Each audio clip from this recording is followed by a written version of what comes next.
Hello there, welcome back to the booth here at Pro Tour Ixalan. That's Simon Gertzen and Marshall Sutcliffe.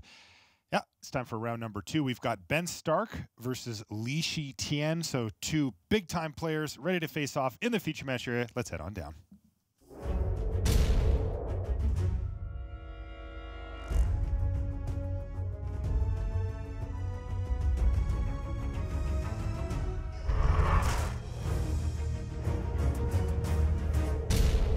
And welcome back to coverage here at Pro Tour Ixalan. I'm Marshall Sutcliffe in the booth with Simon Gertzen. It's time for round number 2, where we've got two heavy hitters lined up down in the feature match area. We've got Ben Stark from the United States. He plays for Team Channel Fireball. You can see he's sporting the slick new jerseys. There is Ben. He's 1-0 coming into the round. He's got a worthy opponent here, Lee Shi Tian from Team MTG Mint Card. He's also wearing his jersey underneath that hoodie there. Again, both players coming in at 1-0 here after one round, so a good start for them. And let's get underway. What are we looking at as far as archetypes go here, Simon? Ben Stark is on blue-black, so that can be a very aggressive pirate deck, can be also be a very controlling treasure-based deck. And Lee Shi Tian is on green-white, and green-white can also be quite aggressive or a relatively late-game-oriented dinosaur deck. Okay, well, it looks like a reasonable start here for Ben with the Direfleet Hoarder, which is going to do a pretty good job of holding back this Raptor Companion, it looks like.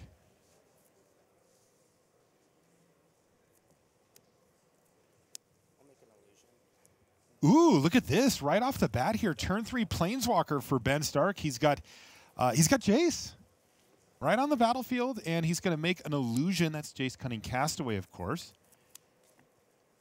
Jace perhaps not on that super bomb level that we see some Planeswalkers at for limited, but still a very solid card. Yeah, and of course, on turn 3 after a 2-drop, it is protected. Not against the flyer, though. Right. Now you can see that Lee Shi Tian would like to keep that Raptor Companion around so that his Pterodon Knight can keep flying. It'll still be interesting to see how Ben uses Jace and his abilities to maneuver here, because you don't see this often, right? I mean, Mythic Rare, Planeswalker, you know, double blue, you're not splashing for it. You can see even Lee Shi Tian's taking a quick reread of Jace just to make sure that he understands all the interactions possible here. And it'll be cool to see a Hall of Famer like Ben kind of maneuver with this Planeswalker. Absolutely.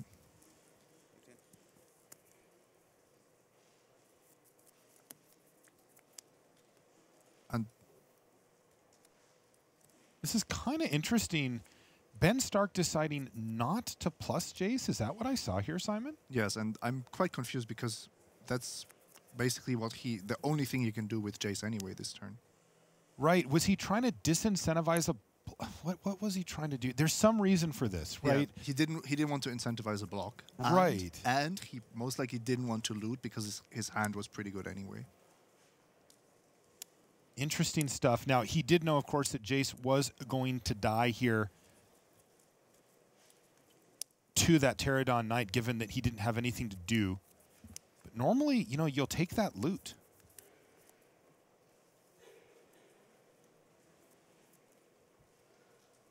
You know, also interesting, if there were a block from Lee Shi Tian, that could bring the Pterodon Knight down to the ground. Suppose he could just block it, didn't have a combat trick. Is that what we're talking about here? I expect Lee would have blocked with the knight itself. Yeah. And no combat trick from Ben. Interesting stuff in the early stages. We'll have to get his take on that one later. But in the meantime, things played out about how they would anyway. Shaper Apprentice for Ben. This is still relatively even. Jace is one of these Planeswalkers that gives you a small advantage, but if you look at the battlefield now, it's basically, it has created a 2-2 illusion. It's not a Chandra that just threatens to take over the game completely. So Lee's really done a nice job of curving out. Let's have 1 mana available. Looks like the illusion token is going to be offered up as a trade, or maybe just 2 damage getting in.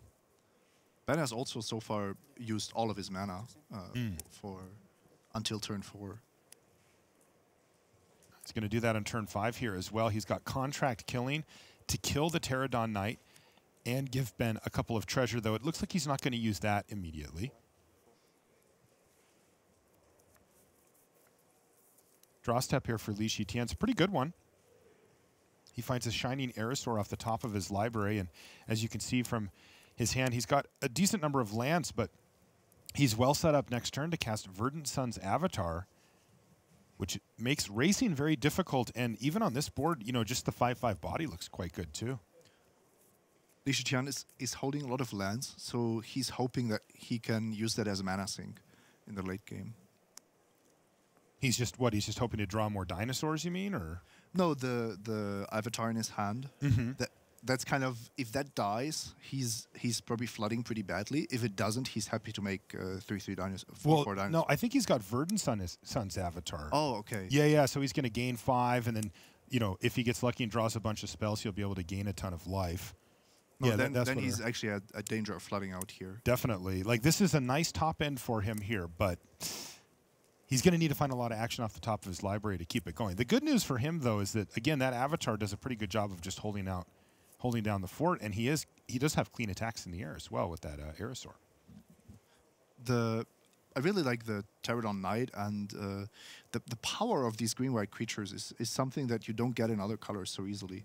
You see 2 1s, 2 2s, maybe a 3/1, but here 3/4 flyer for 5. That's huge. Yeah, I like that too. Oh, another Contract Killing though from Ben Stark. Good hard removal spells here from Ben, and he's even going to attack with this illusion yet again.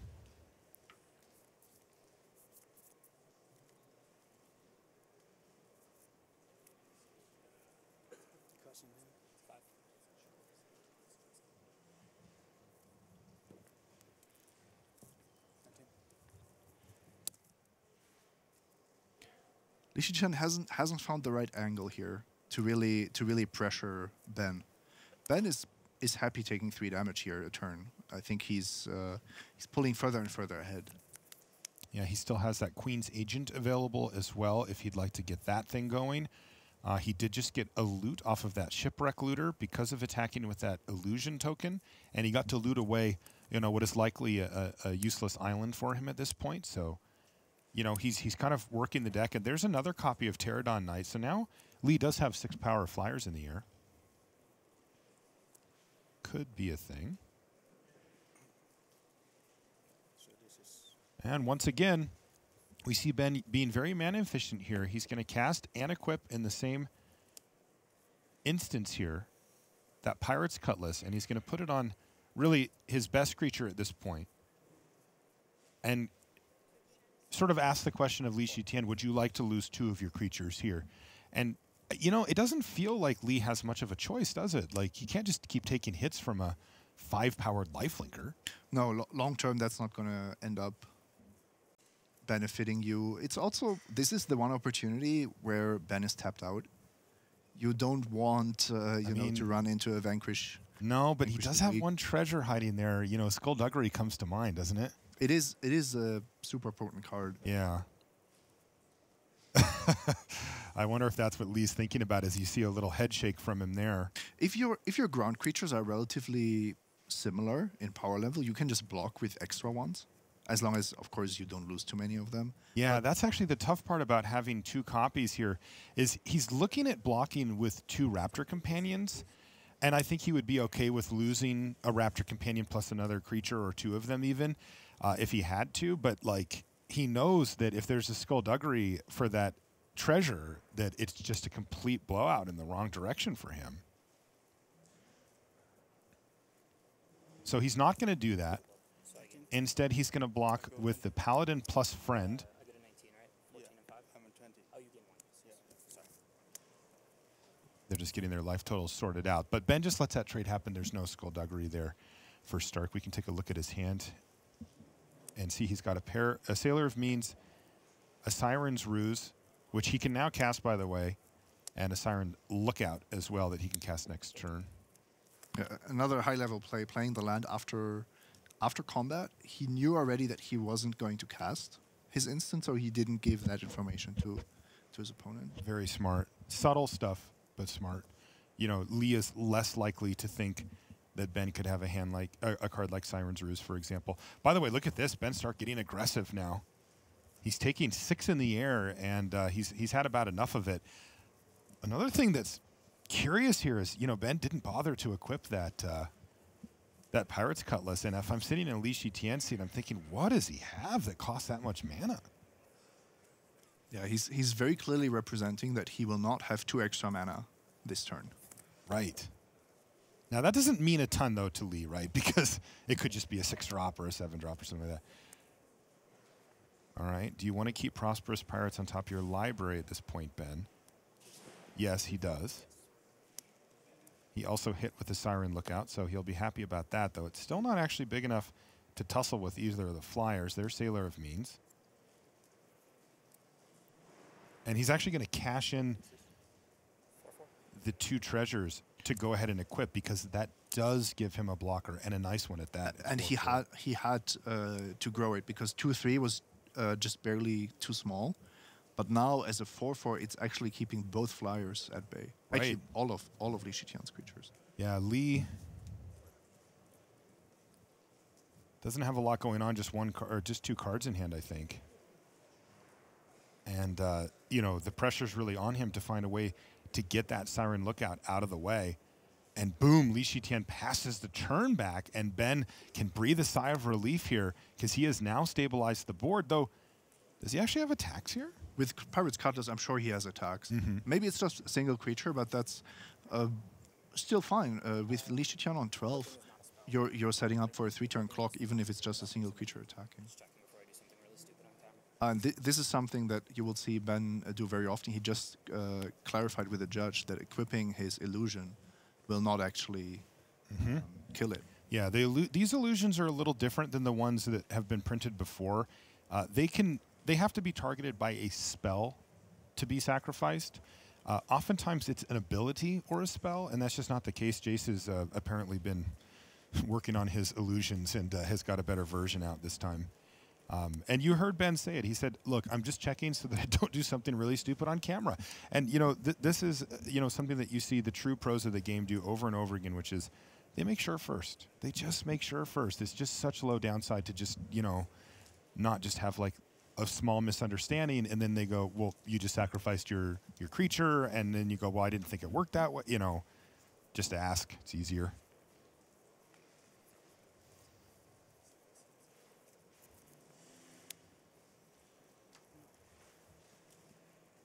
And once again, Lee Shi Tian just has to pass a turn back, and it's a close one here. 13-12, and Ben continuing to kind of attack with something carrying a sword that's, you know, relatively expendable. And eventually Lee Shi Tian's going to have to start trading off for those things. But, you know, Pirate's Cutlass, this is one of the true strengths of it. It plays good in the early game because you can get that tempo advantage if you have a pirate, but this is a beautiful spot for it in the late game. It's single-handedly holding back Lee Shi Tian from attacking while enabling Ben Stark to attack himself. And Ben is just equipping an attacker, attacks, and equipping a blocker. So he's taking full advantage of the Pirate's Cutlass while still drawing cards that he doesn't have to deploy. He is actually basically just using that Cutlass as a card advantage mechanism. Exactly. And the same exact pattern has continued. Ben has, you know, what you would consider expendable creatures on the ground, and he just keep hammering over and over again. And it looks like the Bishop Soldier's going to jump in front of that one and trade off. So Lee Shi Tian really kind of at the mercy at the top of his library here, hoping to find, well, some place to put a bunch of mana. You know, a 6-mana spell, a 7-mana spell, a 5-drop, something big. He's got 2 lands and a Slash of Talons in hand. Didn't quite see what that card was that he drew. Oh, I do now. It's an Etzaken Archer. He has a nice target for that. He can pick off the Shaper Apprentice with it.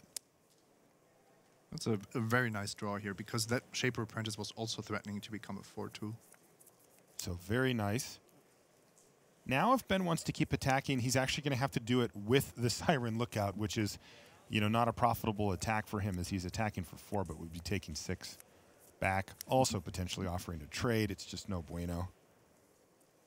And he hasn't completely whittled down the dinosaurs on Lee Shi Tian's deck, which doesn't seem to be a super focused tribal deck. We see dinosaurs, but we also see vampires, a little bit of everything. So Ben finally cast that Prosperous Pirates that he had put on the top of the library a few turns ago. Though, you know, now that there's an Adsakan Archer down there as well as the Shining Aerosaur, it doesn't really have much of an attack either, though, of course, we know about this Pirate's Cutlass, which is as a 3/4, no, dominating. but as a 5/5, Yeah. we will see it attack. Yeah, it's just Pirate's Cutlass has just been dominating the mid to late part of this game at this point. I mean, sure, Lee Shi Tian hasn't had super cooperative draws, but at the same time, it's really showing off the power level of the Cutlass. Oh, did Lee? Oh, maybe Lee, he either drew something or he's relegated himself to using Slash of Talons to just get 2-for-1 here. You know, getting the flyer off the battlefield does clear the way for the other one. This never feels good. No, and we will see if Ben. He's going to use Siren's Ruse here, I think. Here. Oh, yeah. He says, I'd like to target. And this is kind of interesting, though, because he's going to re-explore. He'd like to hit. He gets to draw the card off of the Ruse. And look at that.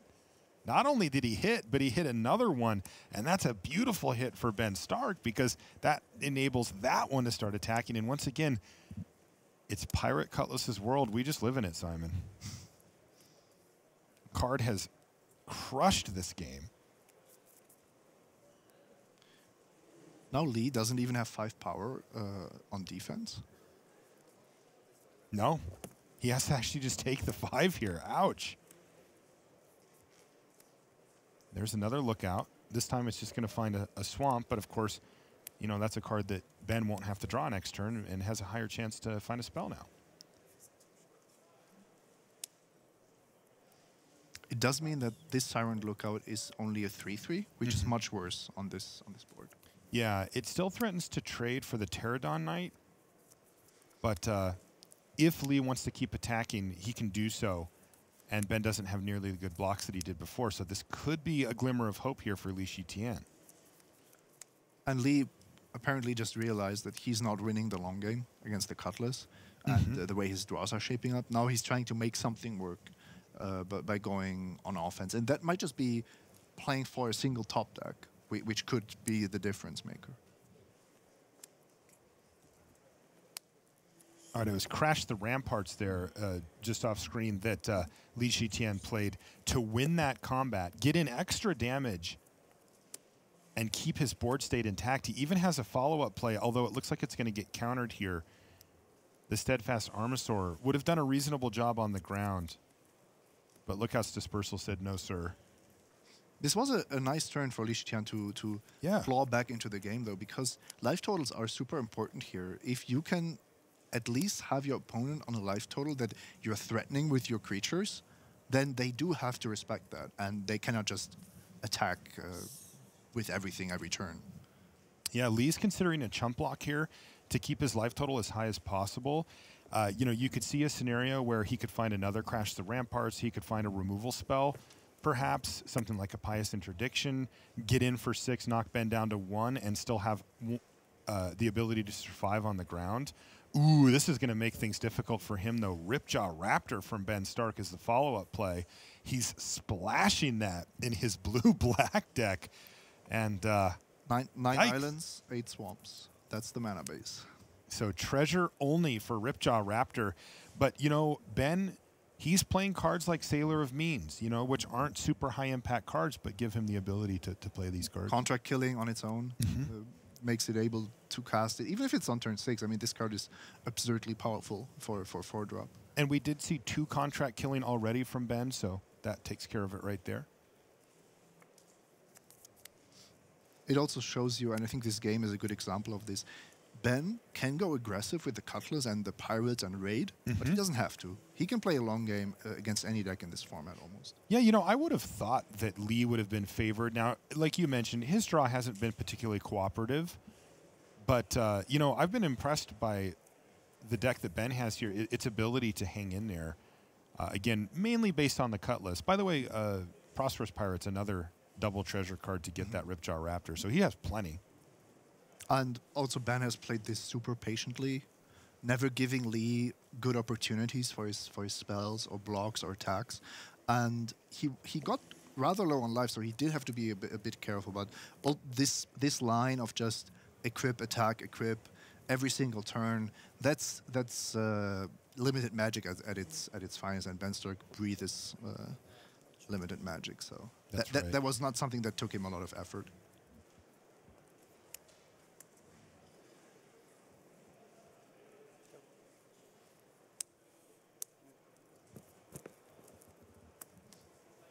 Well, it's desperation time here for Lee Shi Tian as he's chump blocking.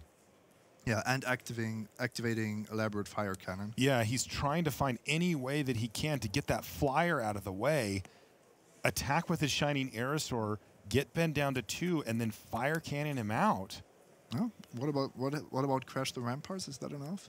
No, not if Ben blocks. Too much toughness on the battlefield. But I mean, you know, a removal spell. In green-white, it's not so easy to find the removal spell plus the extra damage. But Ixalan's Binding would do it. Pious Interdiction plus a land would do it. And Lee only made it possible to get these top decks by going aggressive in the mid-game. I really like that he decided to change gears there when he recognized that his draw was not cooperating. But in this case, it wasn't enough. Ben Stark was able to generate enough value and grind out game number 1 against Lee Shi Tian. We'll have updates from our other matches and, of course, the conclusion of our main match when we come back. We'll be back right after these messages. Ixalan is available in stores. Brave the unknown by exploring the lush jungles of Ixalan. Discover a world filled with mighty dinosaurs, treasure-hunting pirates, graceful merfolk, and sinister vampires. Visit Ixalan.com to find out more. Looking for a place to hang out and play Magic? Head to your local game store this and every Friday to play Friday Night Magic events. Get more info at magic.wizards.com/FNM.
And welcome back to the feature match area here in Albuquerque, New Mexico. I'm Marshall Sutcliffe in the booth with Simon Gertzen. Let's take a look at one of our side tables here. We've got actually 2 match wins already in the books here in the feature match here in round number 2. That's Andre Strosky defeating Kelvin Chu.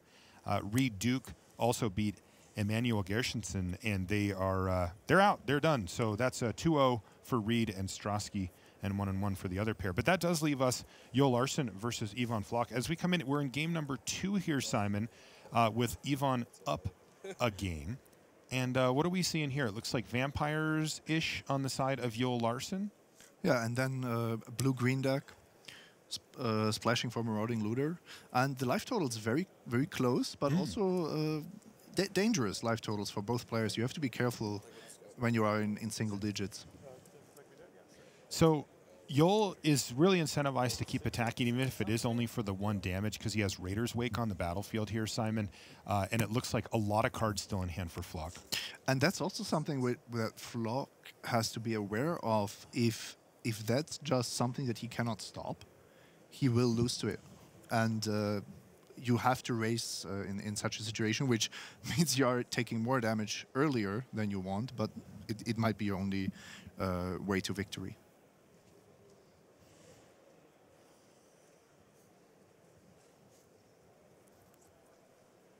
Yeah, it certainly makes that little chip in for 1 in the air look a lot better when you make it 3 and they lose a card. It seems like a very well-positioned Raider's Wake, by the way. I don't know if it's main deck or sideboard for Larsen. I'll take a look in a second. But either way, you know, one of the downsides to the card is that your opponent just ends up with their hand empty so quickly that it doesn't do anything anymore. But, you know, staring down Flock with 4 or 5 cards in hand, it looks pretty good. And Larsen is playing that card in the main deck. So he wants to have it against the decks he expects in this draft format. He's also well set up for it. You can see that his curve looks low, and 2 of the 3 creatures that he has on the battlefield have flying, which make it so much easier to trigger Raider's Wake. Because, you know, the worst case scenario is you play it and you're like, I don't have any attacks go. That is a disaster. And both of these creatures are not that great on their own. So having ways to make them better, of course, it's not Pirate's Cutlass, but it is something that gives those creatures extra value. And it looks like Larsen just feels forced to take a relatively risky double block here on the Marauding Looter. Flock says, okay.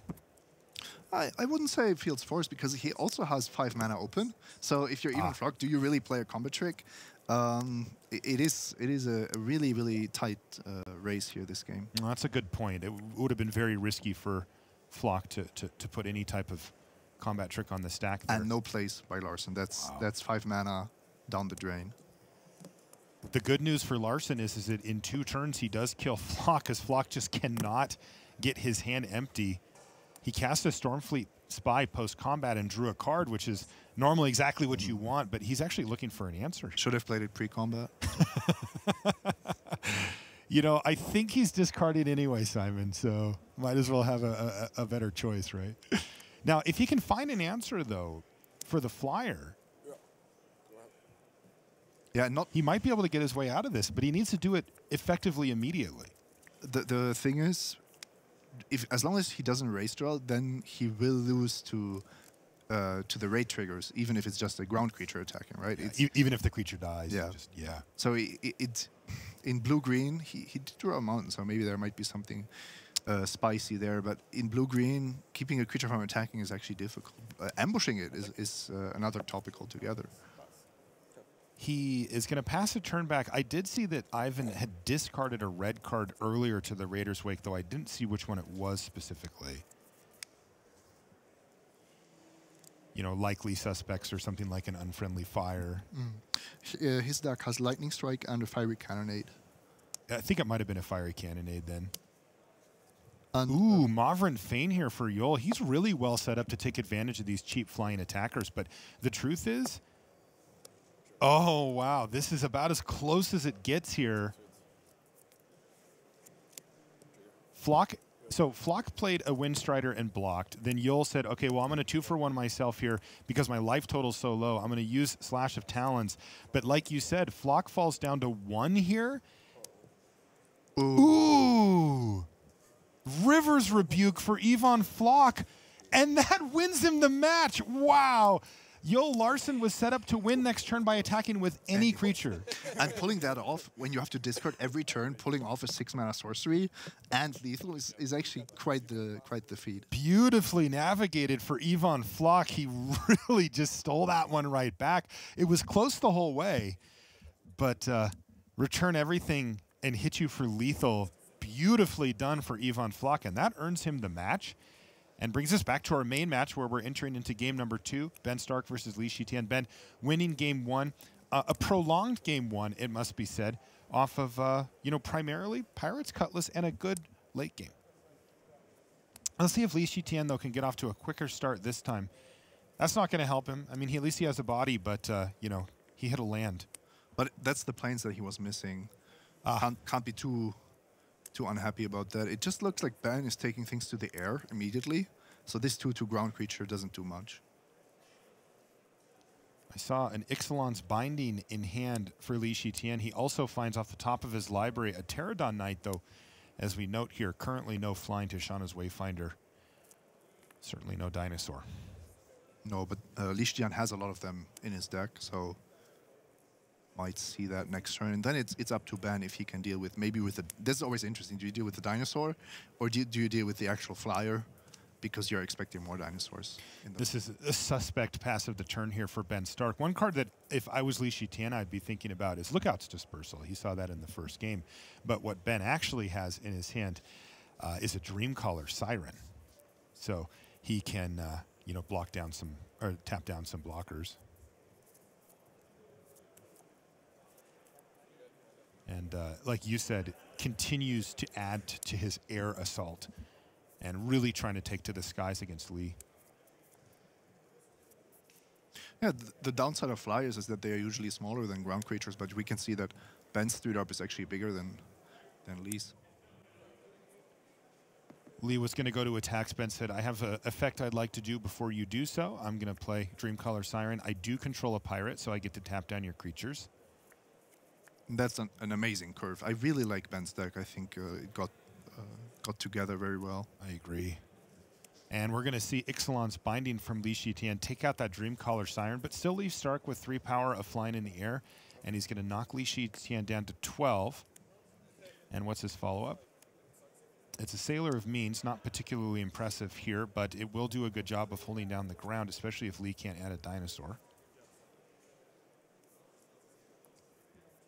Even if working with here. Even if there's a dinosaur, you do have a blocker for the 2/2. Mm-hmm. By the way, no second Dreamcaller Siren in Ben's deck. So I was wondering too. Ixalan's Bindings. Yeah, it's funny because Lee does know he saw 2 copies of the Lookout, and he may have been tempted to try to snipe one, but I think it would have been reasonable to assume that he would have already seen it at that point, and so he decided, I just need to take out the higher power creature. I'm under too much pressure. It took Lee some time. This is turn 6 to deploy a formidable ground force, but this requires a few more blockers than Ben has currently, who is still just recklessly attacking. So I'm sure he has some good blockers. Oh, I only saw the nod there. Oh, geez, it's Queen's Agent. Really not what Lee Shi Tian wanted to see there. As talking about ground blockers, especially with the +1/+1 counter, that's one of the best ones.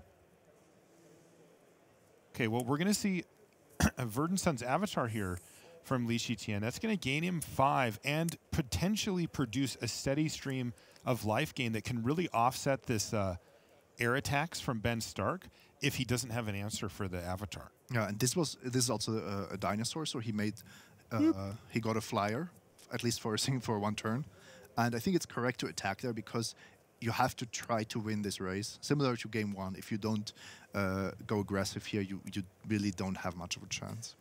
Big attack here from Ben Stark as well. He uses Contract Killing to kill the dinosaur, and then attacks with everything but the Sailor of Means, including the Queen's Agent, which is getting into the red zone against a bunch of ground blockers, though all of them represent at least 2.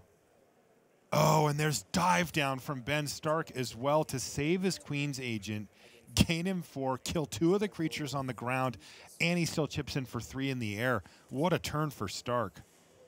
It seems like in this matchup, Lee just cannot get a foot on the ground. Ben is just faster and more tricky, and somehow can interact, really plan ahead, basically turns and say, look, you're not gonna interfere with what I'm trying to do. These treasures also huge because you're always threatening something. Even if your hand is empty, you're just representing combo tricks. Okay, draw off the top here for Stark. He found Opt. And Lee's going, come on, just put it on the bottom of your library, man. I've had enough. Ben's in the tank here.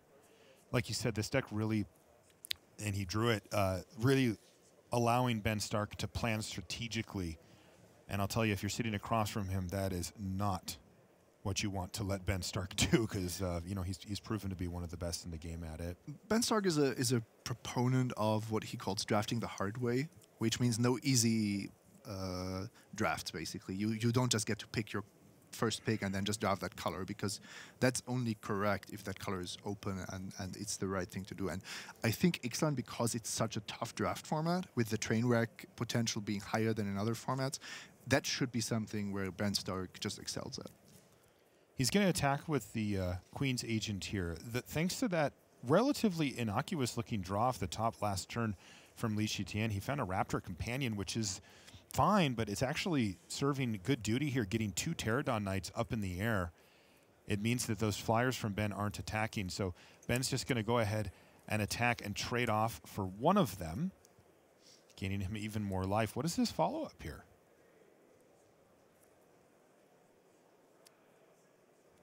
Well, it's not too bad. He does put out at least an unblockable threat here. This was a small victory for Lee Shi Tian. There are still issues to deal with, but the flyers are now stopped. Lee is on a virtual 9 because Ben has more than enough mana. But Storm Sculptor is something that you can draw an out for. You can just draw Pyrus Interdiction or what you need. Yeah, we even saw a few cheaper options for him. Oh, look at this out of the sideboard here for Lee Shi Tian, a Crushing Canopy. And there it is. Oh, he's going to use it on the bat? With Ben having exactly 7 mana available. Well, he's got like 10 mana available, I think. Oh, here's a Kite Sail Freebooter, and it's going to reveal the good news and the bad news for Lee Shi Tian. You're not happy that Freebooter didn't take a card, I think. I agree. Very unhappy, and Ben Stark has really started to pull ahead in this game, looking to close this thing out as quickly as possible, and Lee Shi Tian forced to just block.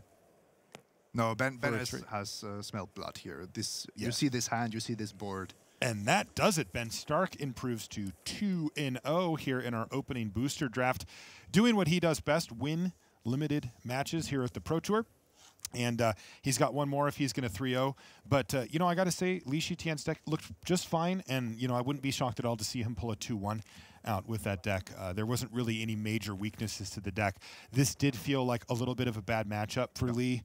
Like you said, he never could really quite get his feet under him. Every single time he made a big play, it felt like Ben immediately had the answer. And every time Ben made a suspect attack, it felt like, okay, he had the answer again. It was also on him to make the difficult decisions. Yes. Like, he had to make the double box. He had to play around the tricks, the instants, the Siren's ruses. And sometimes that's just not something that you can overcome. That's right. Yeah, especially in the color pair that Lee's in, it's pretty straightforward. Okay, that's going to do it for our live round 2 action here from Pro Tour Ixalan. We've got updates and such from the news desk coming up, but first, these messages.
Welcome back to the news desk. I believe the saying goes, I love it when a plan comes together. Someone said that sometime.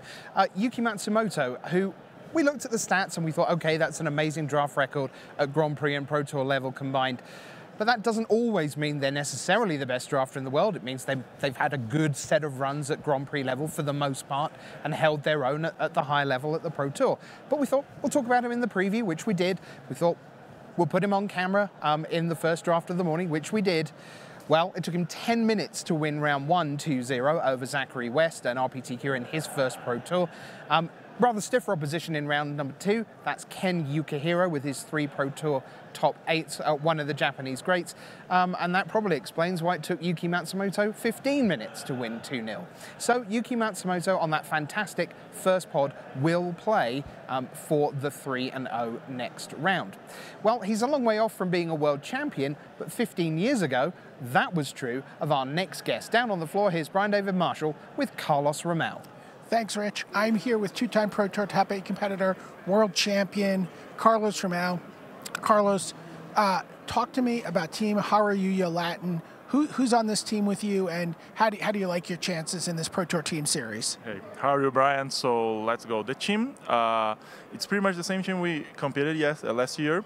We just changed one piece. So it's me, Marcio Carvalho, Luis Salvato, Sebastian Pozo, Thiago Saporito, and there is this other guy, I cannot remember his name, let's say Lucas? Yeah, Lucas.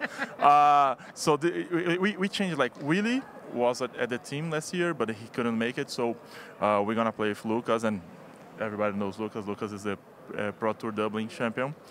And my expectations for this year is, like, it's high expectations. I think we grow up as a team from last year to this year. We learn how to test together. We become more friends. We have more synchrony with each other. This testing right now shows us that we did more than we used to did on the last year. We talk a lot. We are all playing with the same deck, what I think is like a very good thing. It makes the team stronger. So I'm very excited about this year. Now, that's not the only team competition that you'll be participating in this year. Brazil has to be the favorite team going into the World Magic Cup. 3 Pro Tour champions, 3 generations of Brazilian Pro Tour champions. It's yourself, Paulo Vitor Damarosa, and Lucas Espiritu. Talk to me about how you feel about Brazil going to the World Magic Cup in a couple of weeks. Well, I'm very excited. I'm very anxious about this tournament because the team is amazing. I think we have one of the best teams we could assemble on the tournament. So I'm very excited. I think we have the best player in the world right now, Paulo. We have 2 other platinums, me and Lucas. We're gonna test together. We're gonna prepare for this tournament. So I think, in my opinion, I don't want to be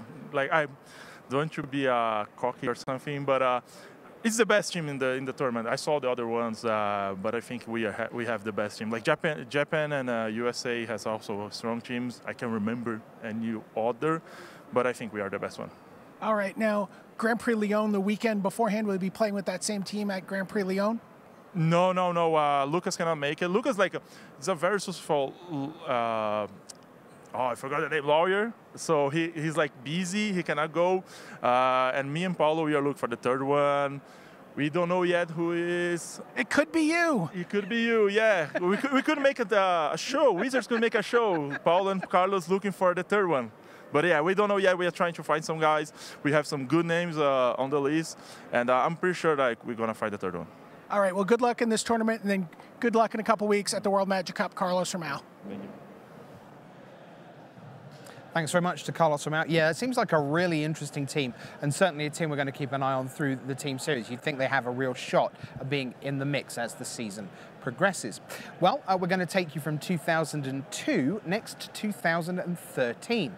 And in Dublin, Pro Tour Theros kicked us off in that season, and Jeremy Desani of France emerged victorious, beating his teammate and compatriot Pierre Dajon in the final. Well, Jeremy's here again this week, and more Hara-Yuya action coming right up. And we're going to go inside the draft with Jeremy now as we explore how his deck came together in the draft builder.